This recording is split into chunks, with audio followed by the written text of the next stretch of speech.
Yeah.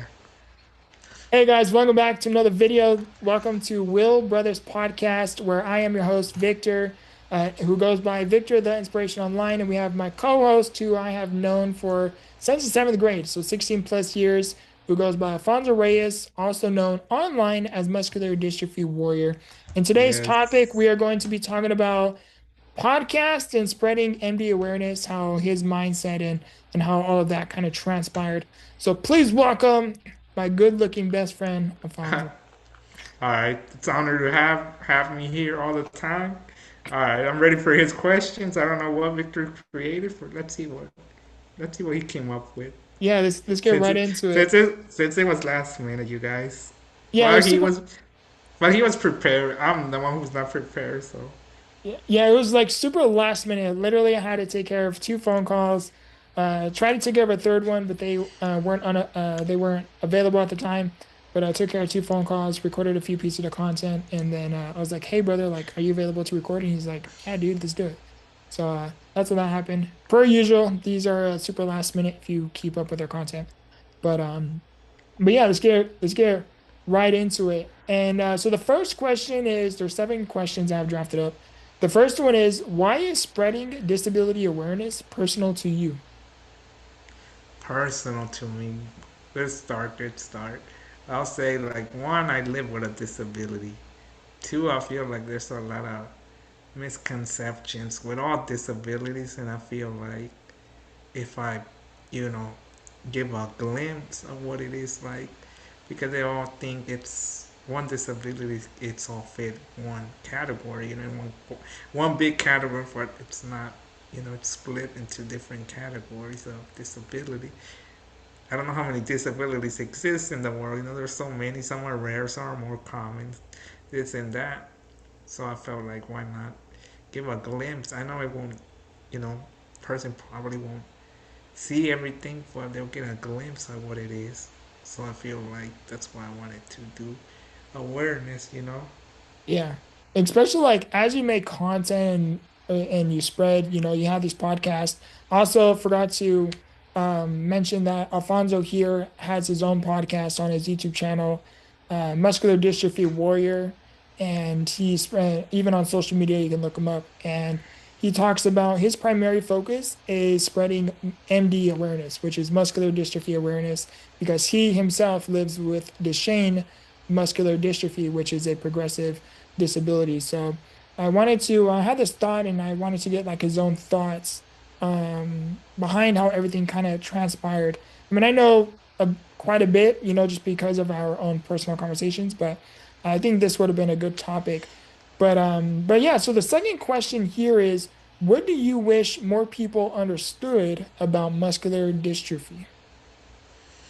More people, like a lot of things, because there's a lot of misconceptions. I can go a lot, you know, that it's a progressive disability Yeah. and that there's a difference between muscular dystrophy and having an accident, you still have mobility, muscular dystrophy is progressive, you lose mobility.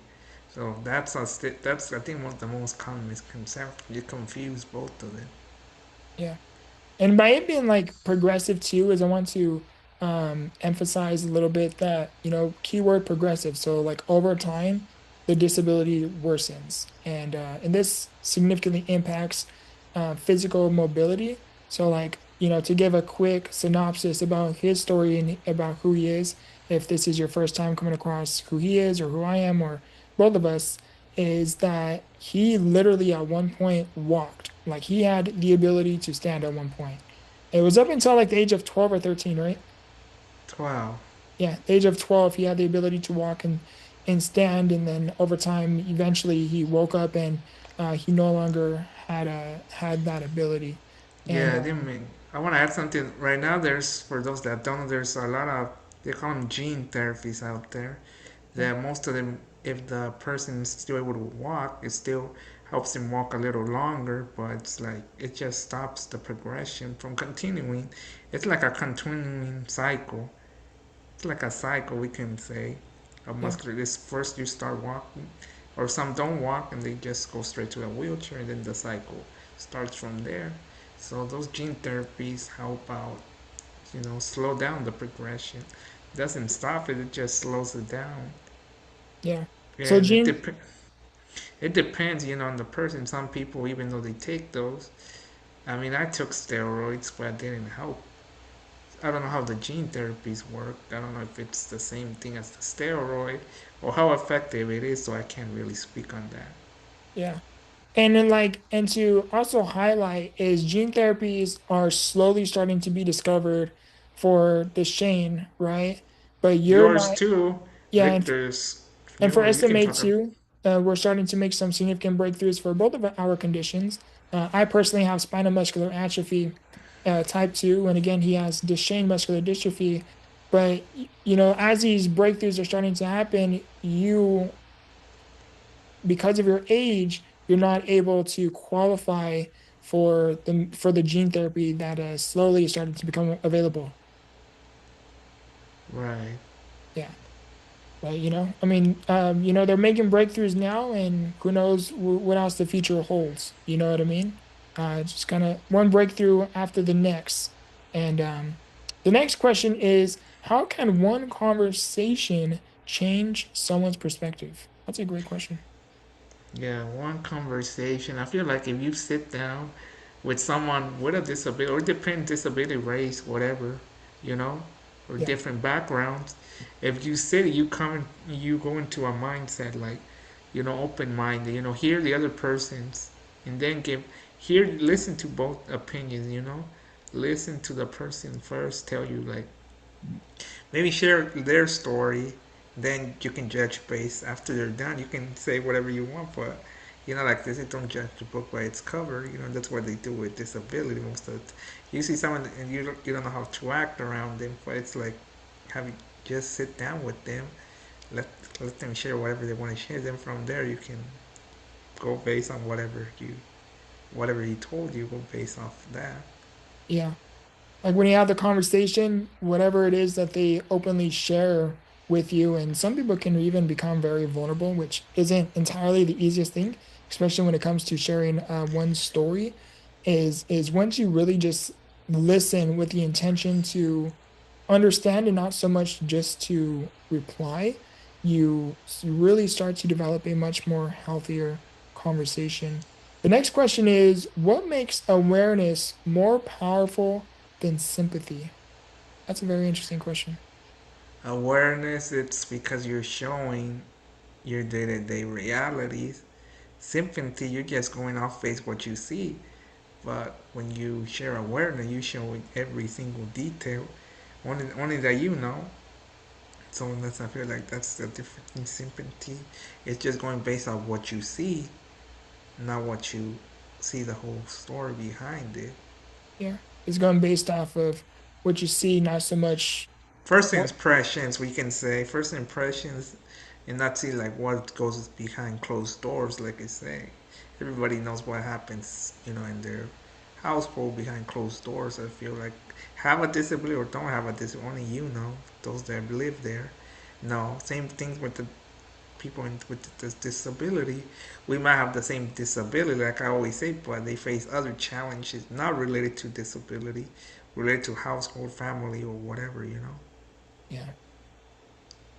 No, I like how you openly share that how when it comes to spreading awareness is you go based off of essentially what you see, right? Or what it is that Right, they allow you to see.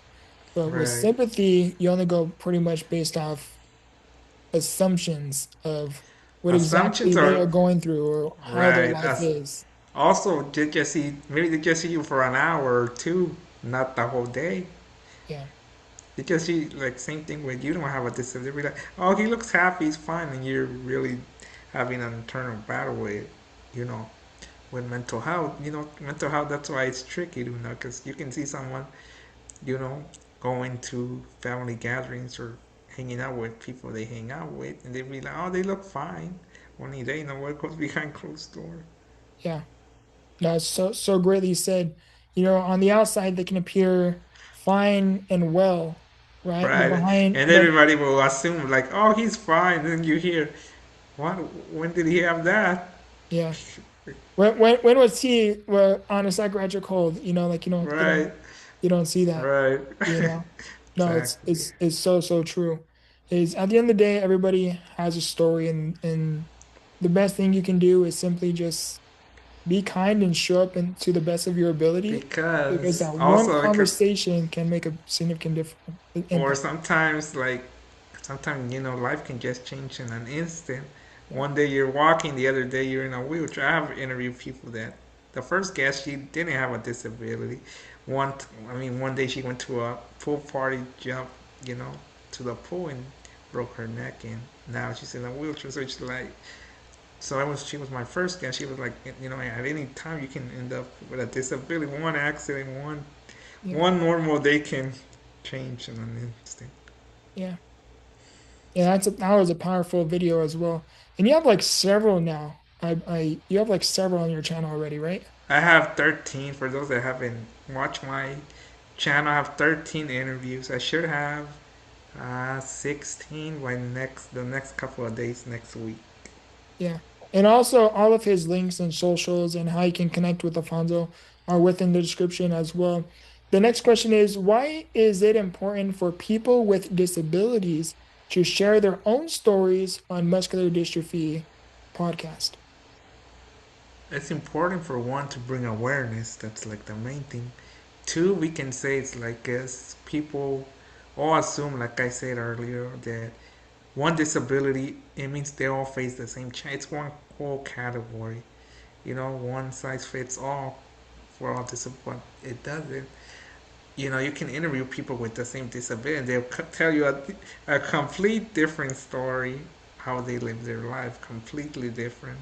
Yeah. Everybody will share like different challenges, different issues. Not all the interviews, so it's like it could be, for those that don't know my channel, they'll be like, oh, he's interviewing the same people with the same disability. Which it's the same disability for a whole different story, whole different challenge. It's like interviewing somebody with a different disability, but in reality, it's the same one, but different story, different household, different everything. It's the same topic, different conversations, because everyone Right, has their own unique experiences than others. right. So I can interview. I've interviewed, let me see, like two with muscular dystrophy, two completely different realities, two completely country, one United States and one in Canada. So Yeah, three different realities.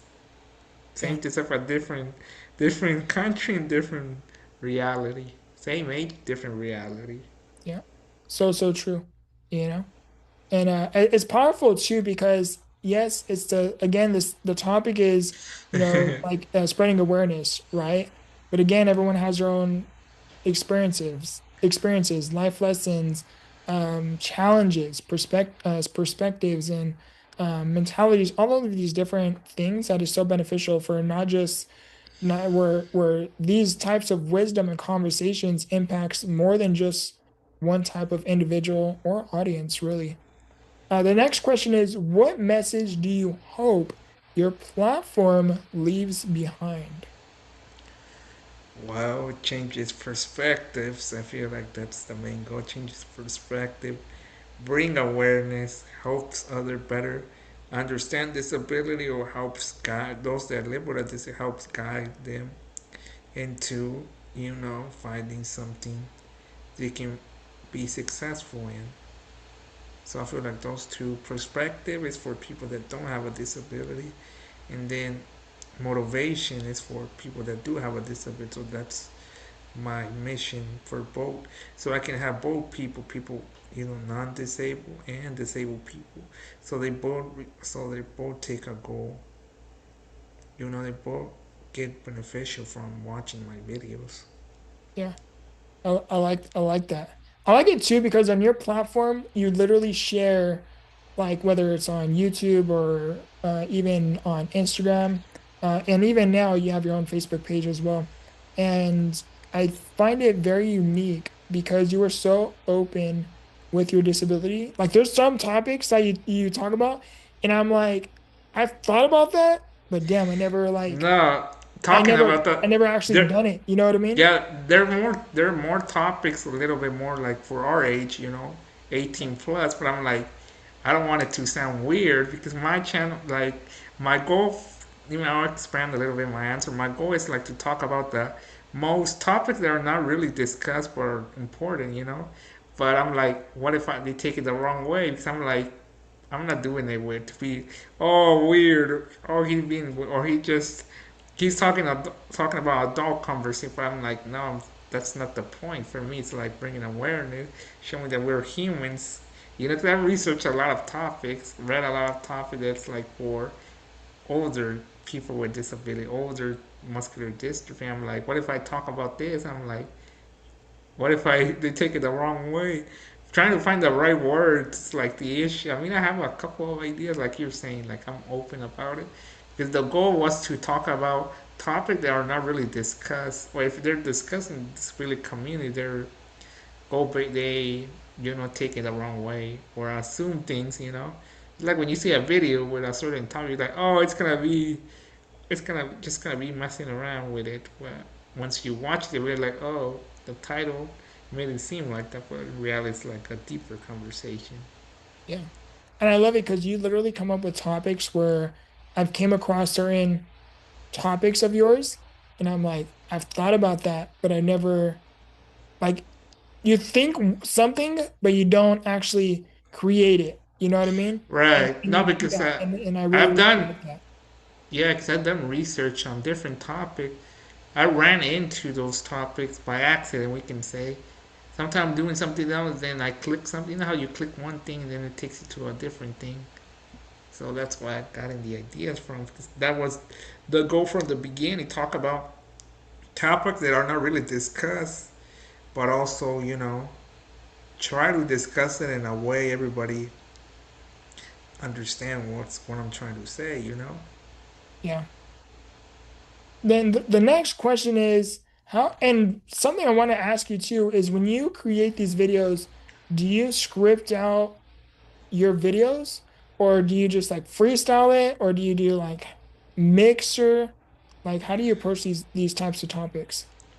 Well, like uh, most of all the topics I script them because honestly, there's a lot of topics that I try to find. That's another reason going back to the original question you asked me, previous question. I mean, there's a lot of topics. You type certain topic, like you're saying, the topics that I discuss that you're like you thought about it, but if you really search those topics, like not insistent, it's like they somehow you know ex- exclude us from all those topics. Certain topics, they'll be like, oh no, that topic is not for disabled people because they're disabled. They don't need to discuss that topic, which is like you do because we're all human. We all have to discuss the same thing. Yeah. So that's why when I script my videos because I try to put the wording together, but I also like script them, but I also expand. Like when there's like a certain part of my videos, I always expand a little bit more. The explaining, I'll give you an example. I'll give you an example. Okay. So that's why I'll do both depending on.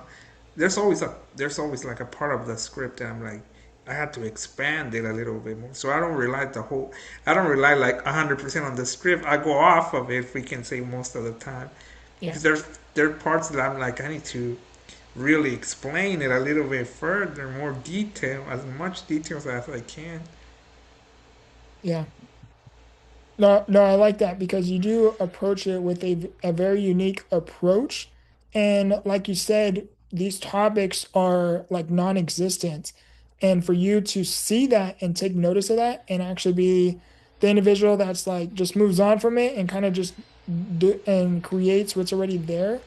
And you literally are like, okay, no, if no one's doing it, then I'm gonna be the first to do it, or I'm going to be the one to do it. And I think that's a very, very powerful. The mindset is for me. It's like I'm the I'm the I'm the individual who has to do something. I'm the right person for the job, basically mindset. So I'm like nobody else is doing it. Why not me? Yeah. If nobody's doing it, what if I start that conversation? What if I open that topic? You know? It always takes one person to start a conversation about certain topics. And I'm like, why not? Maybe I can start that conversation for future generation, and in the future we can actually talk about those topics without being like non-existent. You let's say you Google it and it'll come up, and it's not gonna be like, oh, you Google that, it doesn't exist. Yeah. No, I like that. But the last question is, how can awareness help someone feel less alone? It can help some because it shows you're not the only person who has this disability. Their story might be different, but you know, some stories like they struggle with stuff, but they became successful in whatever they do. They found something to be successful in. So that's why I feel like it can help. Awareness can help individuals feel less alone. You can feel like if that person was able to do it, why not me? Like I can find something to do. I can find something to be successful. So I mean, it makes feel the person like seen. Oh, there's other people like me out there. Yeah. I want to touch on that a little bit more is what does successful mean to you?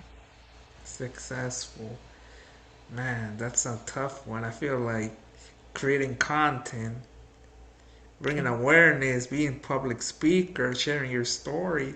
That for me, that's their like success. Despite their disability, they have a job, they have a family. Those things maybe we don't have to focus that much on those. They have a career. They went to college. Despite their disability, they graduated with their bachelor's, PhD. All those are successful stuff. I feel like because it shows people like he was able to graduate even though you pick a different career, but it's still like, oh, he graduated. I want to get my PhD, my bachelor's degree, and whatever you want to do. Yeah. No, I like that. And two, like for me, it's something I want to touch on a little bit about that from like my perspective is because every single one of us, like especially for the audience who has a disability, is do not attach being successful attached to something like an accolade. Attach being successful because again, we all have our own unique challenges and certain abilities that, one person can do that you might not be able to, or you might be able to do something and the other person might not be able to. Success to me is having the thought and knowing you can do something and actually doing it. So for example, there's some people who have the ability to feed themselves. That's a win in your book. Having the ability to stay positive and optimistic when your home life is in complete chaos. That's a win in my book. You having the idea to let's talk about how what Alfonso said here is, creating content, starting that YouTube channel, starting that business, or achieving that degree. That's a win in your book. Anything you set out to achieve and you actually accomplish it is a win. That to me, I want to emphasize on that a little bit too. Like, don't attach it because again, we all have our own unique challenges and things we can and can't entirely do, especially for the disability community. Is don't focus on um, the accolades of life and overlook all of the wins that you are already doing. Okay. You Yes, that's do you know what I good. mean? Yeah, because everybody achieves different things. Yeah. Like yeah, I just want to emphasize on that a little bit. Yeah. Is No, that that's good. is set the bar high to achieve something, right? But don't lose sight of how far you have already come. Yeah. You know, and I wanted to mention that really quick. But I'm actually going to ask you one more question. Is Yeah. Go ahead. what muscular dystrophy warrior is what does that name mean to you? I don't think I ever asked you that. Good question. Warrior. It's like we go to war every day. It basically feels like a war every day. Some days you win, Some days you have a good day, you have bad day. You feel like a war every day. You have to fight for stuff, fight with for the medical stuff, fight against stereotypes. So it's like a warrior. You go to war. I was gonna say soldier, but I'm like, no, I didn't. Muscular dystrophy doesn't sound warrior. Sounded much better. I was thinking that was the mindset. It's like you go to war every day Yeah, I like that. again. So that's why I'm like, soldier. Come on, guys. If you hear it more clear, doesn't it's not catchy. Yeah. No, I like that warrior. It sounds strong. You know, That's why. dominant. Yeah, 'cause you have to dominate your disability, your emotions. If Yeah. you think about it, you have to dominate all that. Because if you don't, you lose control inside of what's important, I guess. Yeah, absolutely. It's been a great conversation, and we're going to be recording a video on Alfonso's channel next. And yeah, it's a great conversation. I thought this was a very fascinating discussion. I You think the know, last couple of videos been good. Last week's and yeah, this week, I think we have had a better. I think slowly we're getting better at it. Slowly, I think we're figuring it out what works, what doesn't. yeah, we're gonna well, because like honestly when we began, like this was a thought with like very little to no thought put into No, it. no, yeah, because we already know, we already have our styles on mine. I know what it is, like answer questions. I mean, ask questions to the guest. Then obviously, like stop them. Like, hey, can I add something? I always say, like, can I add something to Yeah, it? That's it. And then the conversation turns a little bigger. There's every guest. There's always been one question or two, a couple of questions that it turns into a long conversation until we're like, oh, we have to move to the next one. Cause we're yeah. like, we already took so long with that topic. So I'm like, so with this one, we're like, we didn't have anything, no idea, no thoughts on Yeah, how there's we were really gonna. like little we just had this thought, hey, why don't we do this? And we actually done it with like very little to no thought. And like this podcast is primarily just on YouTube with us two. And you know, it is completely different style than how I film Become the Victor podcast. Yeah, And because that one we're more like mine, and I'm more professional. yeah, And this one, I mean, it depends on the person's vibe. The person jokes around on a question, then I'll just, give them that vibe. If they're serious, then I'll give him time to answer your question. I always give time. I don't rush my guests. I'm like, take your time. Explain yeah, everything you have to say, and then when you feel like I'm done, all right, we go to the next. Or if I have to add something else, then we go to the next one. So it flows. It doesn't feel like, oh, he's one after another. No. yeah. Well, this was again a great conversation. Again, this is a Will Brothers podcast. I like the name too, Will Brothers. I think it's pretty cool. And again with my co-host Alfonso Reyes, who goes by Muscular Dystrophy Warrior on social media. All of his all of the best way you can all of his links to connect with him. I got super tongue twisted. All of the links to connect with Alfonso will be linked within the description, from his social medias to his YouTube channel to his podcast, and everything. So be sure to check that out. I love you guys. I appreciate you guys. And as always, remember, grow through what you go through. Much love.